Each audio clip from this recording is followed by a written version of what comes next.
Oh, thank you, Tom. Yeah, amazing.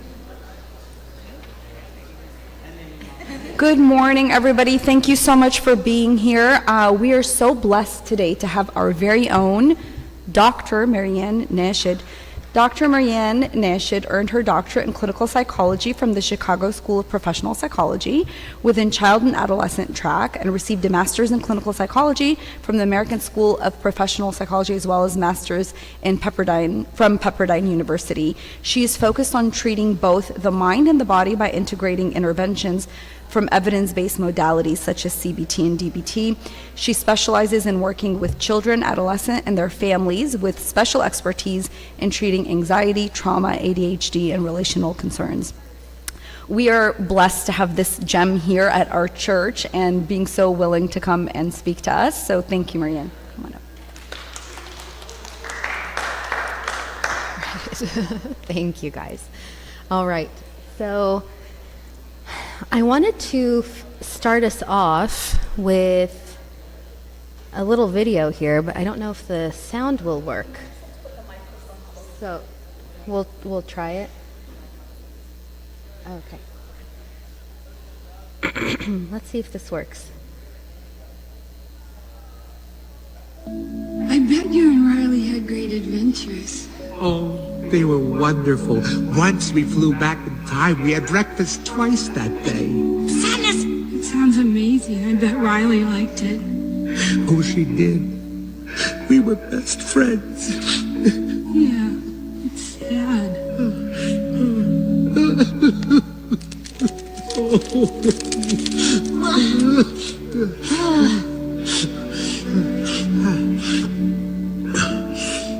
I'm okay now. Okay. All right. Might have been hard to hear some of that, but what this is from my favorite movie called Inside Out. If you guys haven't had your children watch Inside Out yet, I implore you to have them watch Inside Out, at least number 2, because it is just so spot on with how feelings are. So this pink elephant is Bing Bong, and Bing Bong used to be Riley's imaginary friend, and Riley started to ignore Bing Bong, and now Bing Bong is so sad.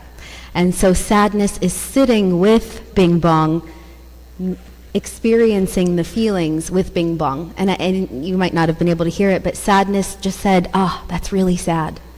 Sadness didn't say, "Oh man, but think about all the good times that you guys had." Or, "Oh, but that's okay. Something else is going to happen," and try to move Bing Bong away from sadness. Sadness just sat with Bing Bong. It's truly just kind of remarkable, because this is the core, the crux of what we're talking about today. Okay. I bet you and Riley had great adventures. Not again. Okay. Let's move here. All right. So I want you guys to imagine that your child melts down for the plethora of reasons that they melt down, whether it's because their toast isn't cut the right way, the banana is not cut in half for them, or something bigger, something for older kids. You won't let them watch their favorite show, or they can't play on video games for as long as they want to. And then they start melting down. And when they melt down and they have a big experience, a big emotional experience, really, you're the one that ends up feeling like you need to find a way to regulate. And so today, I think generally a lot of us were taught that when a big feeling comes to visit us, it's okay, don't cry, it's fine, you'll be okay. We learn how to calm down, we learn how to try to get over it, but I think for a lot of us, we weren't actually taught how to sit with a feeling, move through it, and tolerate it safely in our body. And so today we're going to be talking about ways that we can actually sit with and tolerate our feelings and our children's feelings. Okay. When we don't get to sit with our feelings, or our children don't get to sit with their feelings, what happens? It gets bottled up in the body, and it ends up manifesting as anxiety or numbness or irritability or somatic symptoms, body sensations. This is what happens when we don't feel our feelings. And so I think, the important fact here is that we can often ignore feelings mentally. We can ignore the mentality around the feeling or the story that the feeling presents to us, but we can't actually ignore feelings physically because they stay manifested in the body. Really think about your own parents. This happens, I think, for a lot of people, but I think about, my dad years ago where he had a really stressful time at work, and every day he would come home from work and he would say, I just have such a big headache. It was manifesting somatically. It's manifesting mentally in the body.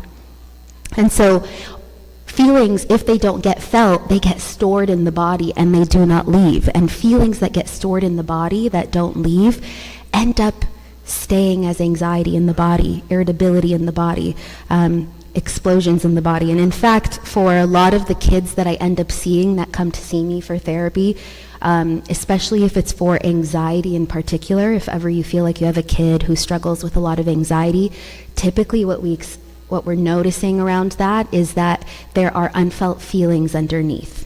There are feelings underneath the anxiety that are being unfelt. That is both true for adults and children. That's really what anxiety is.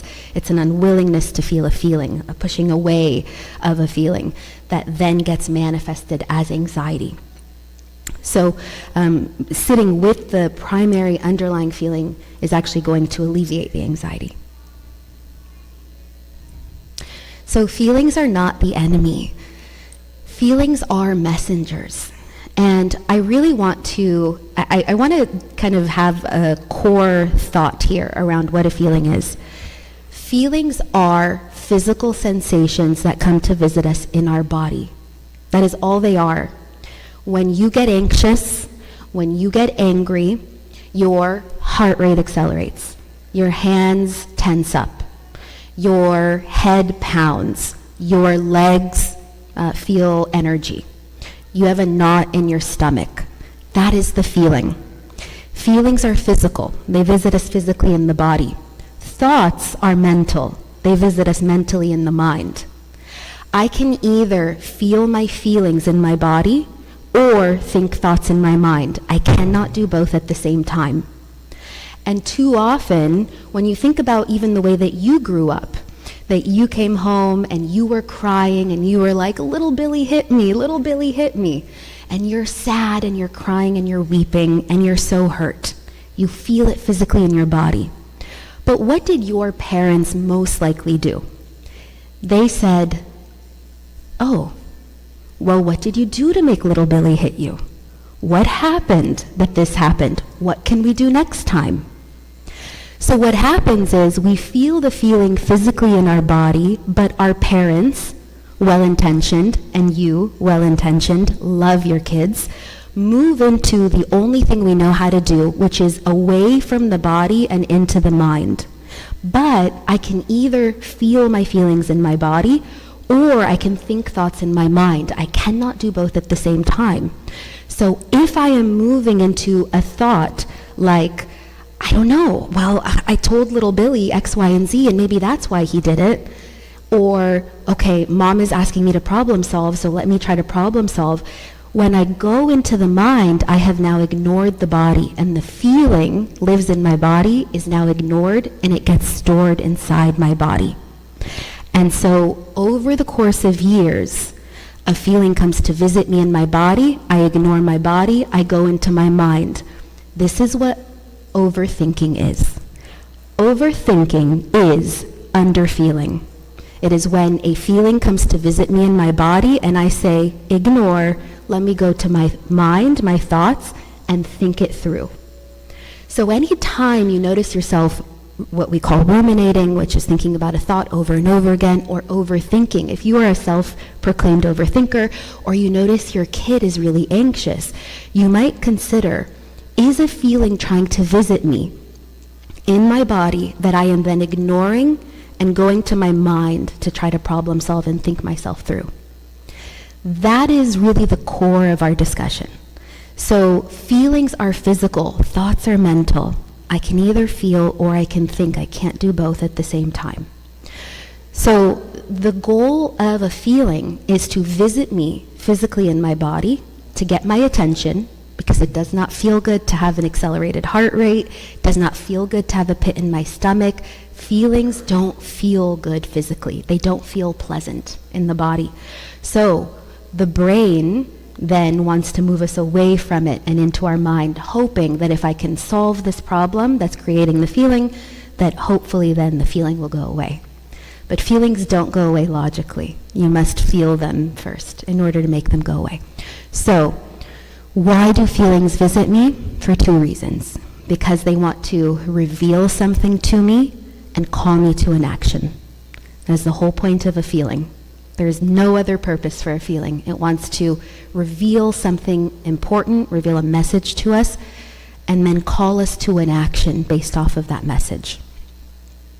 Important to know here, we don't choose our feelings. You have never woke up to say, you know what, today's a good day to be upset with my child. Today's a good day to be angry with my kid. Or frustrated. And your child, similarly, has never woken up and said, you know what, today's a good day to tantrum and to be really upset about something. We don't choose our feelings. Our feelings choose us because they have that important message to send us and an action to call us to. So, you know, one of my favorite verses when it comes to the realm of feelings is be angry and do not sin. Be angry, the implication here is that you're allowed to be. And anger is one of those feelings that a lot of people kind of feel worried to feel. So for God to give us the command and say, yes, you're allowed to be. Christ himself was angry when he was in the temple, but he did not sin. So this shows that there is a difference between a feeling and a behavior. Feelings are okay, not every behavior is okay. And that's the lesson we teach our kids. I just want to say again really quickly here that Orthodoxy has always understood that feelings are physical and that they're in our body. So we experience life through our senses. And our liturgy and every part of our walk with Christ really includes our sensations, our senses. So the wisdom of the church, I've always loved this ever since I learned about it through the field of psychology. When you think about why we fast, the beauty of fasting is really, really lovely because fasting is designed for us to figure out a way to control our body and therefore control the behaviors that exist as a result of the feelings that are in our body. It's a nice full circle. Okay, so how do we feel our feelings? I'm going to give you the quick and dirty. I go through this, over the course of 10, 12 sessions. I'm going to give it to you guys in 15 minutes. So how do we feel our feelings? This is both true for our children, and true for us as well. Okay, so feelings are the same for all of us. The first thing, very quickly, pause and notice that you are experiencing a feeling. Now remember, feelings are physical, so you might notice a physical sensation in your body, or you might notice that there is a thought. Now remember, if a thought comes, it often comes either as a distraction or as an accompaniment to the feeling that gets visited by, that is in your body. So you're going to feel a feeling, a thought will accompany it. So notice either your body or notice that there's a thought. If there is a thought, redirect your attention to your body and say, where do I feel this feeling? Well, that's the next one. So number one is just pause. Don't try to fix the feeling. Don't try to rush through it. Don't try to move away from it. And in fact, the literature is quite clear, actually. The more we try to push the feeling down, the more it's going to push back against us, and the feeling is going to stay there longer. We know that's the case, and that to be true. And so if you kind of look at these pictures here, this should have been on the next slide, but locate the feeling in your body is step number 2. There's 4 steps. This is step 2. Locate where the feeling is in your body. Now remember, feelings are physical. So notice the feeling, number 1. Number 2, where do you feel it in your body? And actually, this question is the first question I ask every child who comes in to see me, who has any kind of feeling, whether they're angry or upset or anxious or scared or whatever the case is. When the child comes in and says, I was so sad because my mom wouldn't let me have my phone after 8. I'll say, oh, you were really sad. And I'll actually help them identify more words. That's more, I think it would be more appropriate to call that feeling disappointment instead of sadness, so I'm helping them build up their vocabulary. But we say disappointment. And where did you feel disappointment in your body? This is an important question to ask yourselves when you feel a feeling, but to ask your children when they come in. Instead of, little Billy hit me, little Billy hit me, well, what did you do to make little Billy hit you? We go toward, oh, that sounds really sad. That sounds like it must have been really hurtful or painful. You identify the feeling. What do you notice in your body right now?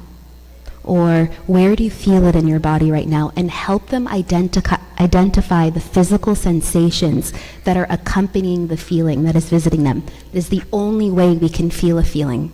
Feelings are physical, they are not mental. So I cannot logic my way through a feeling. I cannot talk my way through it. I could process the experience or the beliefs around it, but to feel the feeling is a physical experience. So, little Billy hit me. That was really sad. That must have been really hurtful. What are you noticing in your body right now? And then we put words to it. Actual sensation words. Do you notice a tightness in your stomach? A tension in your shoulders? A heaviness on your chest? A knot in your stomach? Pressure. We use all of these sensation words. We really want a to have these physical words describe the body.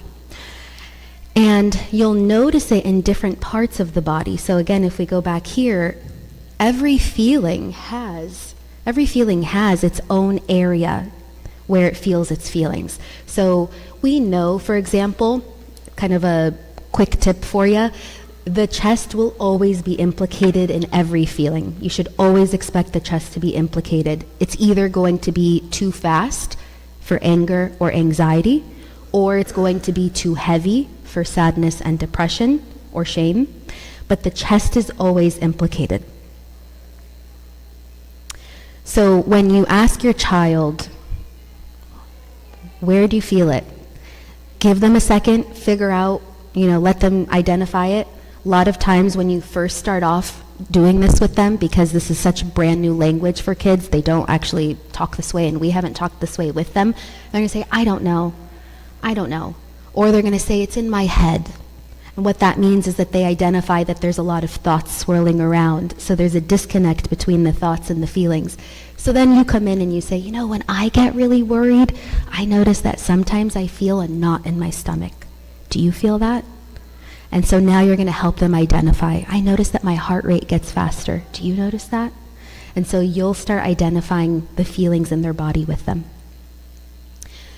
It's important to note here that one of the things, I'm going to oversimplify this a lot. I just want to preface it by saying this.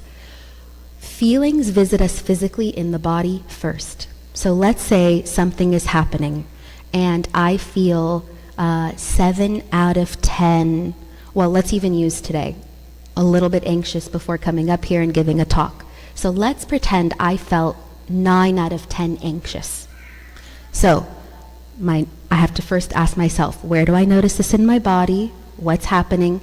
And then it's not enough to just notice that something is going on in your body. You must do something to help your body feel better, which we'll say and we'll talk about in a second. But I notice that I'm feeling 7 out of 10 in my body. So what happens, very oversimplified, is my body sends a message to my brain and it says, hey, we are feeling 9 out of 10 anxious in our body. Can you please come up with a thought that is 9 out of 10 anxious to match the feeling in my body? So then my brain is like, sure, 9 out of 10 anxious thought. Okay, they are going to laugh you off stage. It's going to come up with the most drastic thought to match the feeling in my body. That's how thoughts work.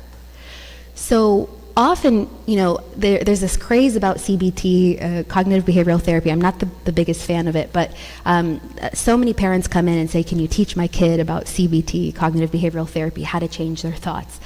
And I get the hype around it, and I know why I think it's just one of the more popular things. But often what is kind of not discussed is that before I even go to challenge your thoughts or try to logically identify why what you're saying isn't true or how I can challenge what you're thinking, what we want to do instead is see if we can actually find a way to calm the body down. Because if I'm feeling 9 out of 10 anxious in my body, and then my body sends a message to my brain and says, can you please come up with a thought that is also 9 out of 10 anxious to match my body, then if I were to calm the body down from a 9 to a 3, and now I'm only feeling 3 out of 10 anxious, then that's going to send a message to my brain and say, hey, can you come up with a thought that's 3 out of 10 anxious? I didn't have to do anything other than find a way to calm my body down, release some of the anxiety that was in it, and then my thought all of a sudden was no longer a catastrophic thought. So if you notice your child having these catastrophic thoughts, worst case scenario thoughts, really I'd check in with the body and say, what are they feeling in their body? Are they feeling a 9 out of 10 in their body, which might be contributing to the 9 out of 10 severity of the thought in their mind? Yes, Julie.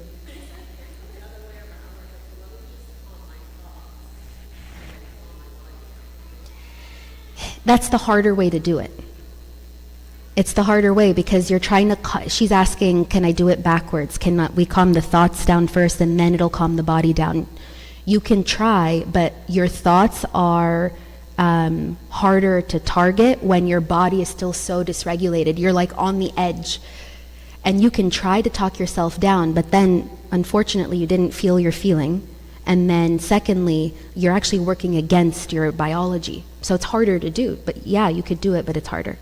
And so it really helps to start from what we call the bottom up. There's the top-down approach. This is actually a whole thing. Look at you, knowing the world of psychology. We have top-down and we have bottom-up. So bottom-up processing is usually just the more natural way. The way that we move towards healing and working towards feeling our feelings is bottom-up. Bottom is my body, to up is my thoughts. Top-down approaches are not long-lasting and they're harder to do. Okay. So, step 1, notice. Step 2, locate. So your first question to your child, where do you feel it in your body? And then, imagine your child is playing at a park and they're running and they just skid their knee. They run and they fall, they skid their knee, and now they're gushing blood. You would never go up to your kid and say, oh, let me look at your knee. And just, oh, you probably feel burning sensation, and you probably feel a heat, and you probably feel oozing and goozing, and then never do anything about it. You wouldn't just let them bleed out. You would do something to tend to their hurt. And so similarly here, you notice that your heart rate is going faster. You notice there's a pit in your stomach or there's tension in your shoulders.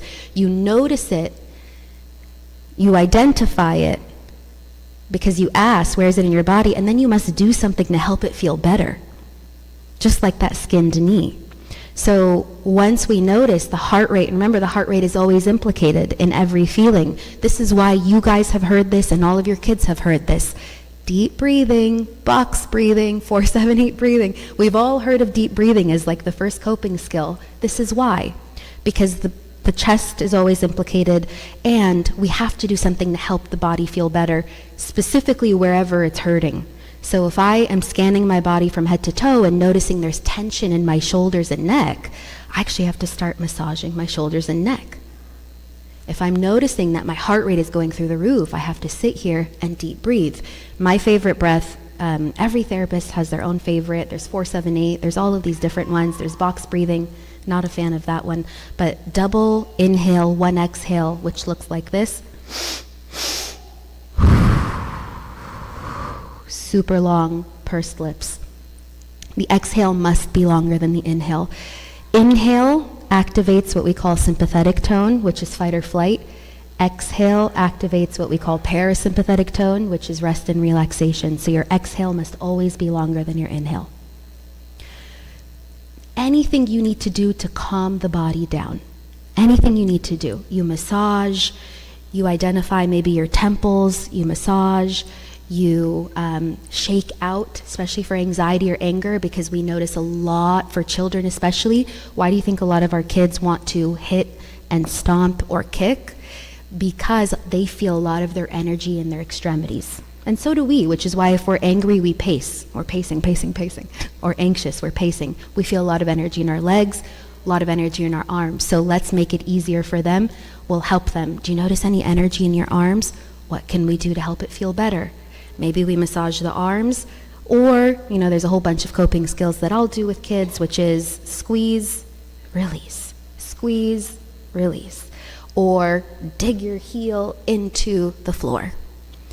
Dig your heel into the floor, anything like that. And there's a whole bunch of coping skills that we talk to. Once your kids come into my Sunday school class, 5th and 6th grade, they'll learn all the coping skills. We do this over the course of 6 weeks with them, so they'll eventually learn it if they haven't already. But there's a whole bunch of coping skills and ways that we can help their body feel better. Step 4, this is the fourth and final step of feeling our feeling, which is to name it. What is the actual feeling? Is it sadness? Is it disappointment? Is it anger? Is it fear? Can you name it? And remember, feelings only come to visit us for 2 reasons. They want to reveal something to us, and they want to call us to an action. Revealing something to us is not inherently important if it doesn't move us towards an action. So, I've created this list here of some examples. Just tried to fit as many feelings as I could on this page. Obviously, there are so many other feelings that exist, but I've given you an example here, and my best friend Miriam just walked out. I was going to use her an example, so I'll still use her here so that I don't call anyone else out. So I just want to give you guys an example here of a feeling, what it's revealing, and the call to action. So let's pretend Miriam and I were having a conversation, and this has not happened, so we're just pretending here. But let's pretend we were having a conversation, and I told her something in confidence, and then she told that secret of mine to someone else. And so now, first step, I have to identify, what am I noticing in my body? So maybe I'm noticing, okay, my heart rate is going through the roof, so let me do something to calm my heart rate down. Noticing a knot in my stomach, let me calm that knot down. Lump in my throat, calm the lump down. Tension here. So I'm taking care of my body. I've noticed, I've identified where it is in my body, I've located it, I've done something to help it feel better, and now I'm naming it. And now I'm saying, I'm really angry with her for sharing this secret with someone. So I have to now identify, what is this anger revealing to me? Maybe the anger is revealing to me that she violated a boundary of mine.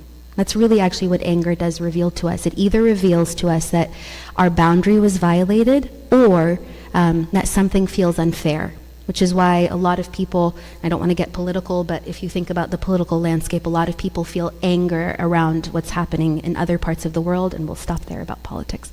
Because anger is when something feels unfair. Anger, child, sibling, he took my toy, angry. That's unfair, I was playing with it. So let's say in this example, Miriam violated my boundary. So now I feel angry. So I've done something to calm my body down. I've identified that my boundary has been violated. Now I have an action to do. I have to make an action, do an action, whatever. So there are several things I can do. Most importantly in this case, if my boundary was violated, then I need to clarify my boundary. So I clarify my boundary and I speak up for myself. So now I have to go to Miriam and clarify a boundary and say something like, hey Miriam, remember when I had that conversation with you yesterday and I mentioned X, Y, and Z to you and then you told somebody? I have to be honest with you, I didn't, I was really sad to hear that, or I was really upset to hear that, and I'd really appreciate it if you didn't do that again.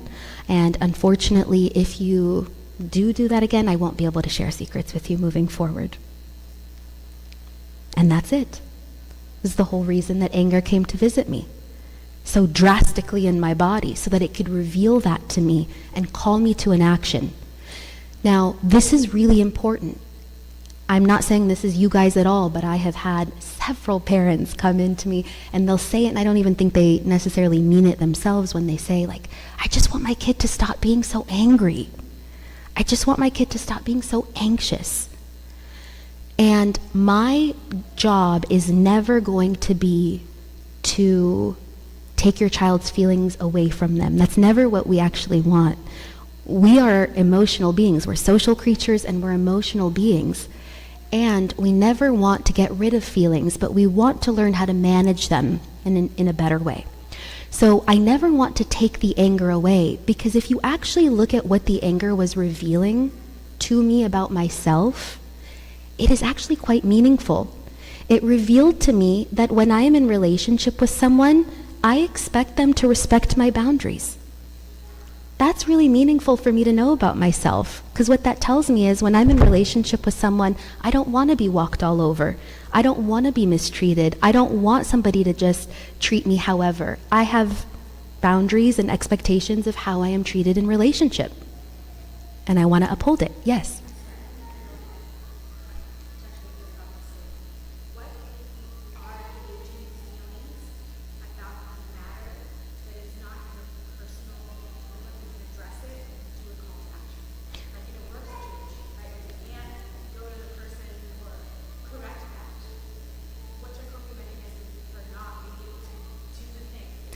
Anytime you cannot get your need met from another, the task will always be to find a way to meet it yourself. Yeah.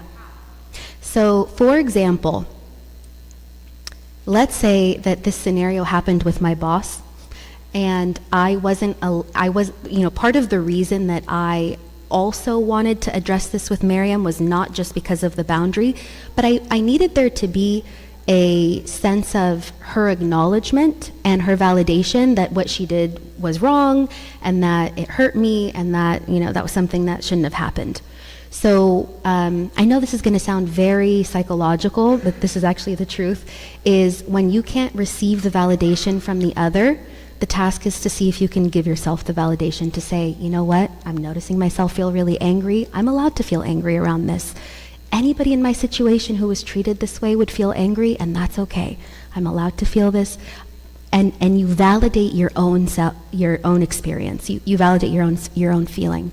And then you might go and get support from someone who can give it to you, like your spouse. So that is kind of the roundabout way, but see if you can find a way to give yourself that need if the other person can't, and then also outsource to loved ones. Yeah, because sometimes you're right, you can't. I just wanted to give an honorable mention here to disappointment. I don't know if parents realize that like 90% of your kids' outbursts, meltdowns, tantrums are all related to the feeling of disappointment. Disappointment is one of the most covert feelings. We often identify it as sad. Oh, you're so sad about that. Or identify it as anger or frustrated. Disappointment is like the core of everything your child feels, and we don't name it enough.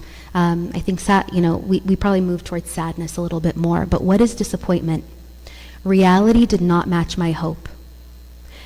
I wanted something and I don't have it. Mom, can I watch another episode before I go to sleep? No. That's disappointment.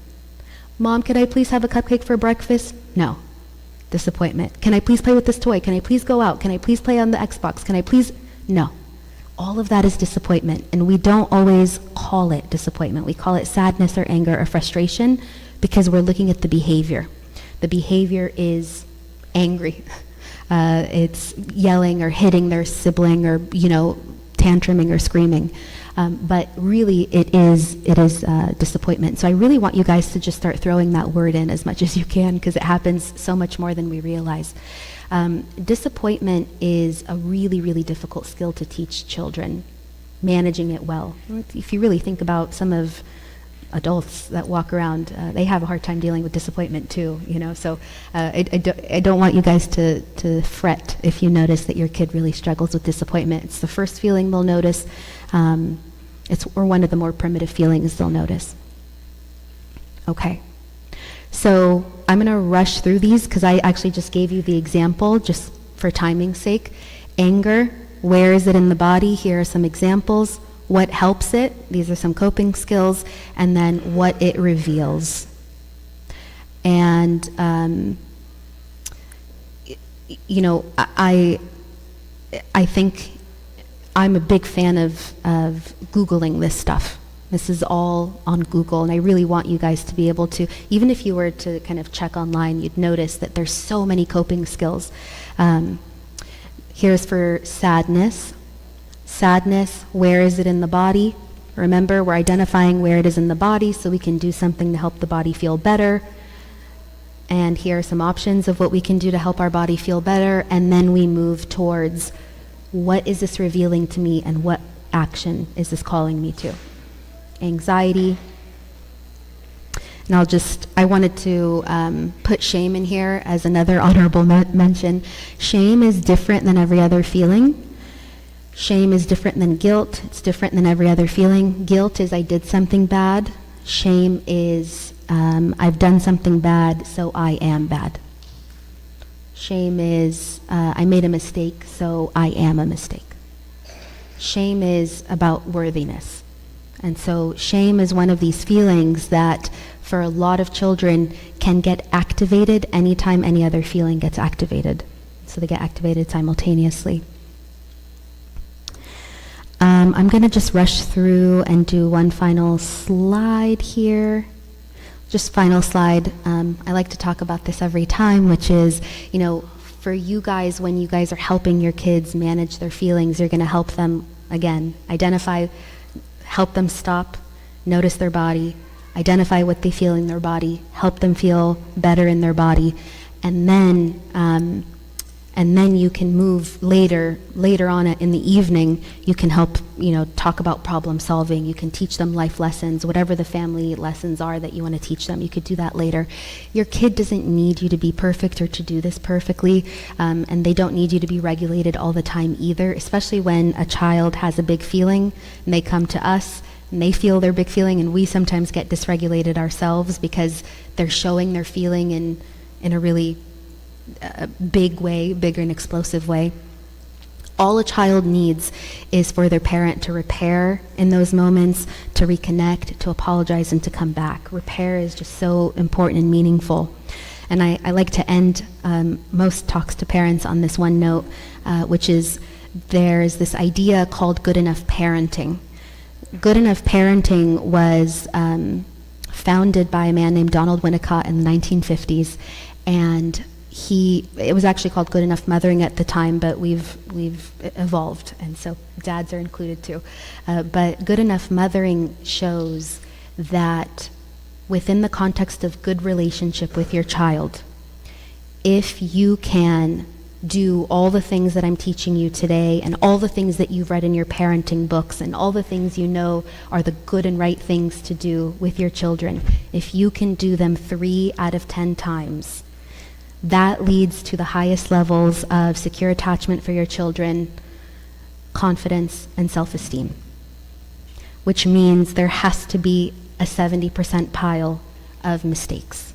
You must make the mistakes and allow yourself to make 70% of mistakes. Within the context of good relationships, you only need to do it right 3 times out of 10. So I hope that gives you permission to give it a go and allow yourself to try your best, and if you don't get it, then to throw that into the 70% pile and to try again. And what you'll do is you'll come back, you'll repair, you'll reconnect, you'll apologize, and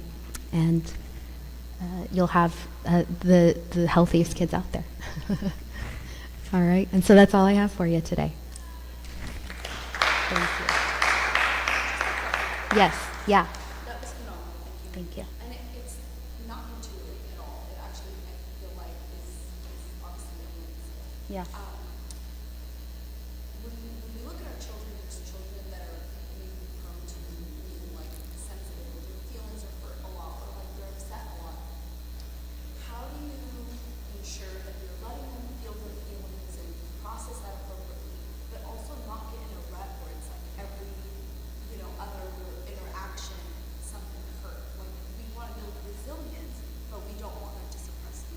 Yeah, yeah.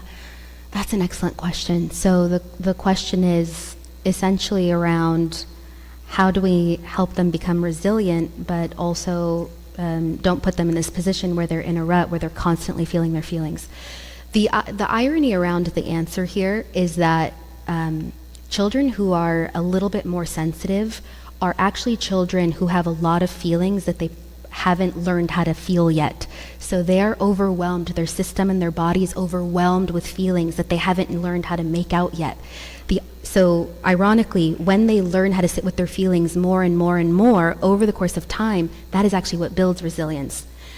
True resilience comes from you allowing your child to sit with their feeling while you sit in it with them. That is actually what builds resilience. You think about truly what resilience is. It is a child who gets to feel their feeling and have their safe parent sit with them in that feeling. That is actually, the term for that is what we call co-regulation. Children do not have their own nervous system.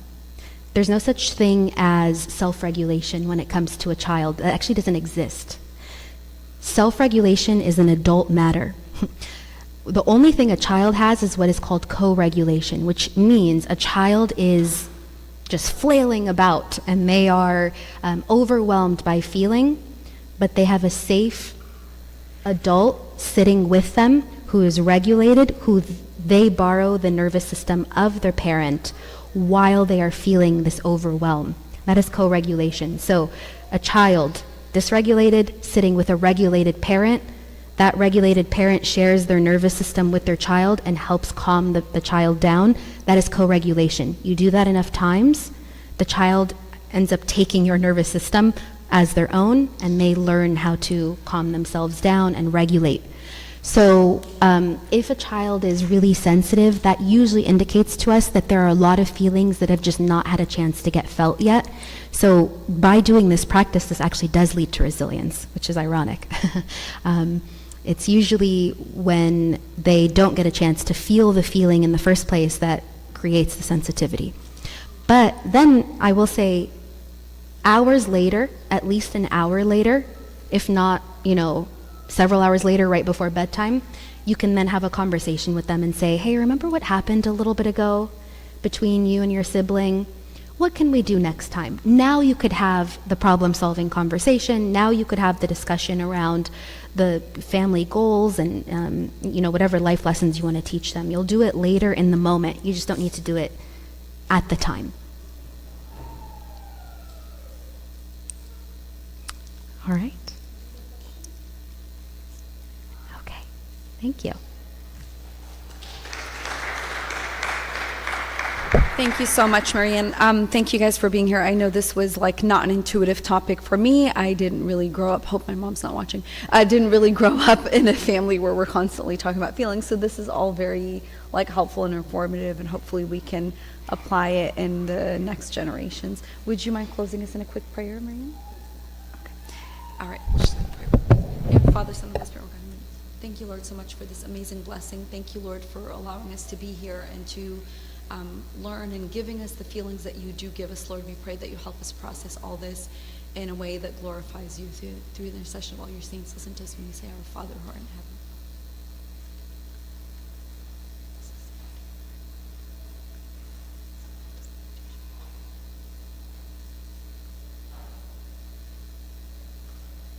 Thank you so much, Mary. Nice. Incredible. And very hard to find. My goodness. For me, the only physical symptom I get is exhaustion and nervous pain, and then I immediately feel when you're racing through it. Okay, I have a plan. Let's go. Yes. And it's just all of us. It took me 10 years.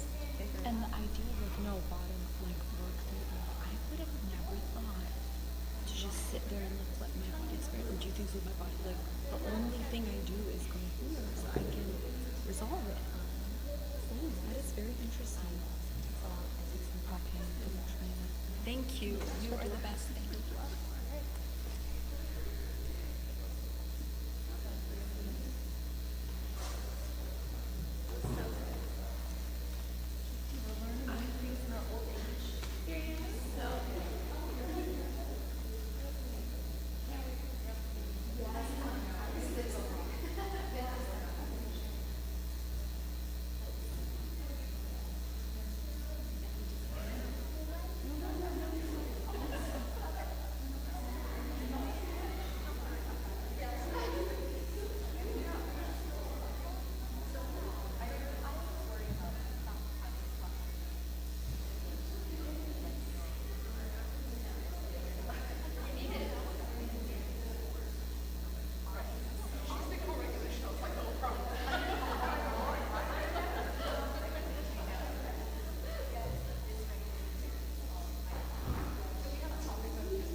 just kick the door open?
Put a tablecloth over it.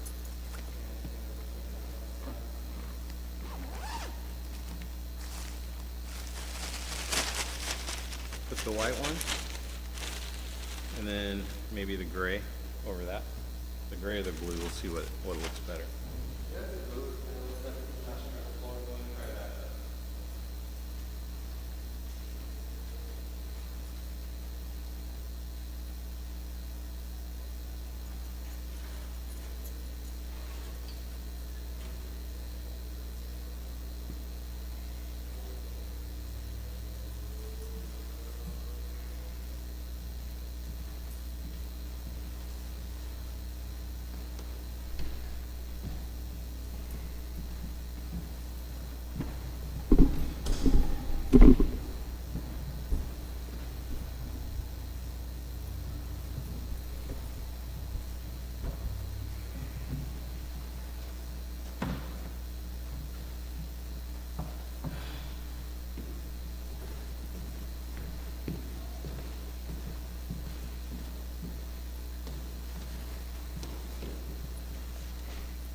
That's fine. Use your creativity.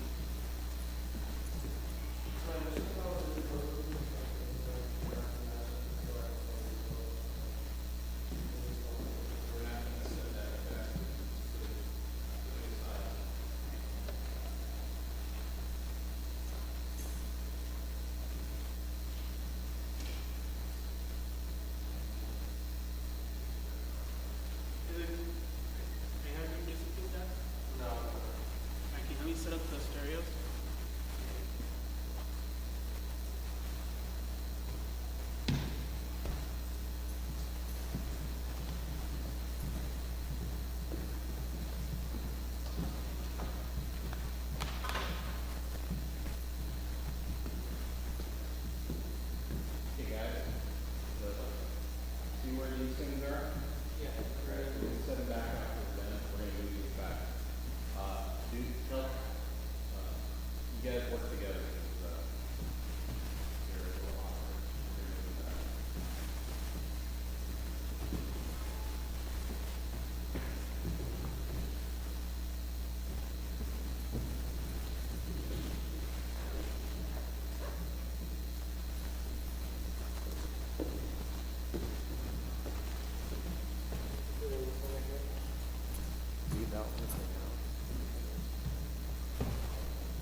The other one